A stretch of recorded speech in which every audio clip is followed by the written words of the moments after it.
Surprise! It is I, Natasha Robinson, Assistant Teaching Professor of Criminal Justice and the creator and curator of Legalese Please.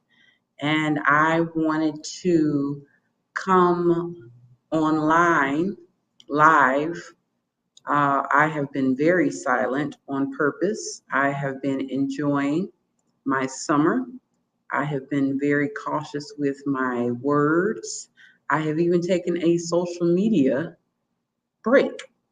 And so I am rejuvenated. I'm ready to go. And so I wanted to say hello to you all really quickly.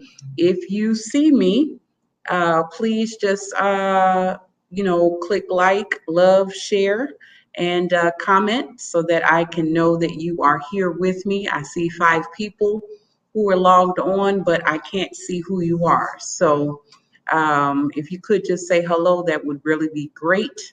I am a little bit out of practice, so I hope that you can see me and hear me. Where am I? I'm glad you asked. I am in my new office at my institution. I was able to move from across the hall. So what you see behind me is where I got my start. I got my start, first I got it through Cook County Public Defender's Office. I was there for 12 and a half years. And then after that, I was led into the classroom. So what you see behind me is pictures of former students who I have taught, who I have called scholars, who became my bonus children before I actually gave birth to a child.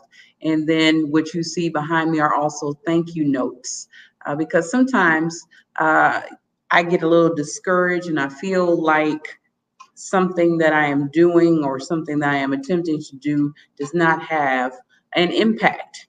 And I just go behind me, actually over here, I just go behind me and I read the thank you notes and thank you cards from different students as well as from different colleagues. And that kind of infuses my desire and reminds me of gratitude and that to just keep on keeping on.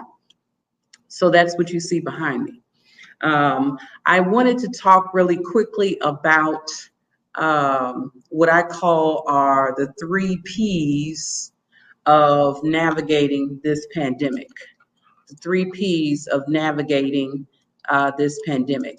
And when I say navigating this pandemic, what I mean is in the space of academia.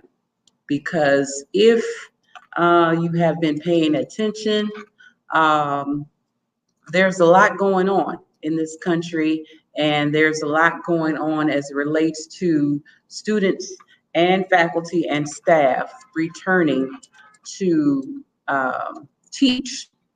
And there are different schools of thought on how that is to go. But let me tell you, when I was coming downtown, because that's where I teach, when I was coming downtown, I can't begin to describe to you the, because I have a little shine, I can't begin to describe to you the anxiety that I was feeling just in driving, just in parking, just in trying to go through the different COVID protocols. The anxiety was rising. And this is in addition to what I usually do, which is prepping syllabi and making sure all of my students are taken care of before they step on campus. So this has been the last, I should say, I have not been on this campus in probably 15 months. I did have to come on campus one time to get all of the things that I needed to teach online. But this is the first time that I have spent extended time on this campus. And it's more than a notion. And as I was sitting here working, writing through a syllabi, and trying to feel like I'm back on a bike, trying to learn how to ride again after 15, 16, 17 months. there were three things that came across my mind that I want to share with you for your consideration.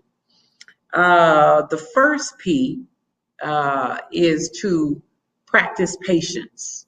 Okay, practice patience as it relates to returning on campus, whether you live on campus or whether you commute to campus. Having patience is definitely going to be necessary because all these academic institutions are going to be trying to work through their different protocols. They're going to be trying to see how students work online, whether it is an online class where the teaching is what's called asynchronously, which means that there is no set time or date every week for a class. It's kind of just rolls out on its own. Then you have remote teaching, which is where it would have been face-to-face, but for the school's policies. And so what happens is that the face-to-face instruction is now online.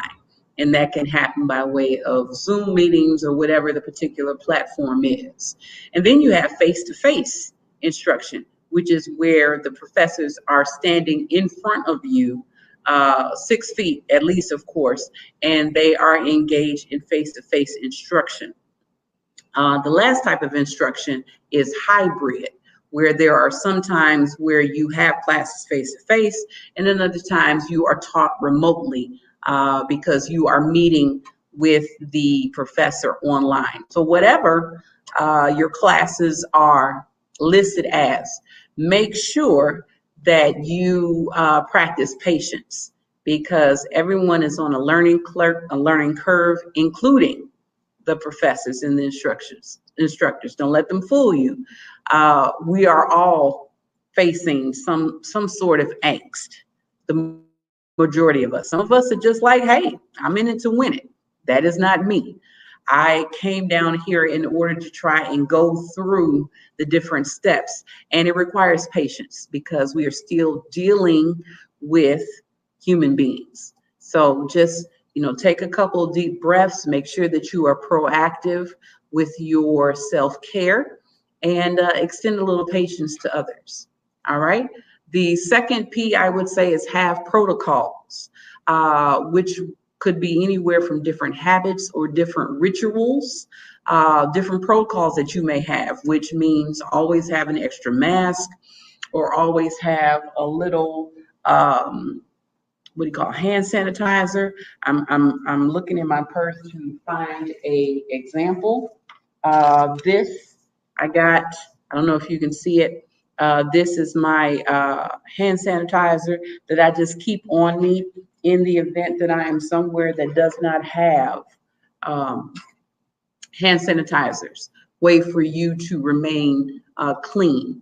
Another protocol would be make sure that you have registered your vaccination card if that is what you have chosen. And if you have not, for whatever reason, to make sure that you have scheduled the dates that you are to take the COVID tests, as well as provide documentation, because that is a thing.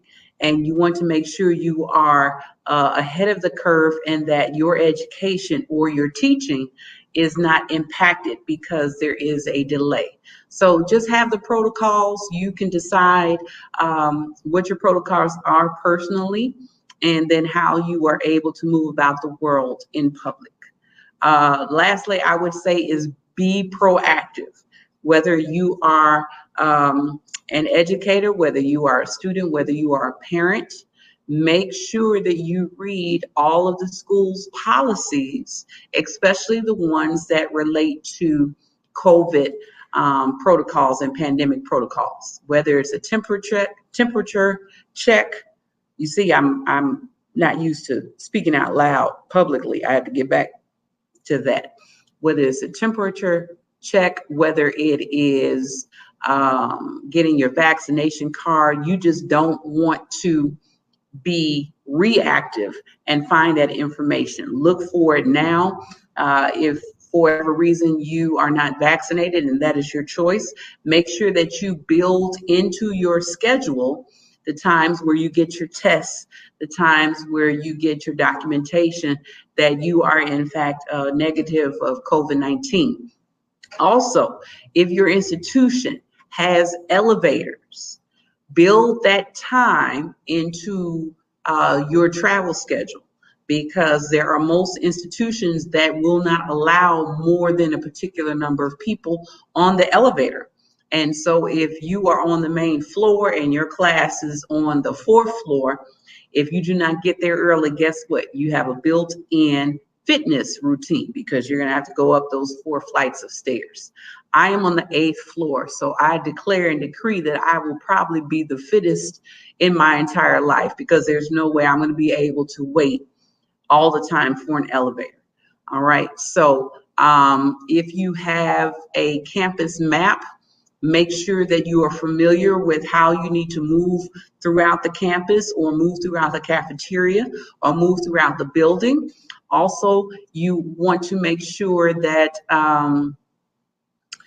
as it relates to entering a classroom, what that will look like. Is it temperature checks? Temperature. Why can I say that word? Temperature checks. Are you fully masked? Is it masks are optional as long as you provide proof of vaccination? Whatever that is, be proactive in reading that. Also, for students, especially if you are in college, once you get your syllabus, make sure you are proactive in reading it, because some things may have changed because of the pandemic.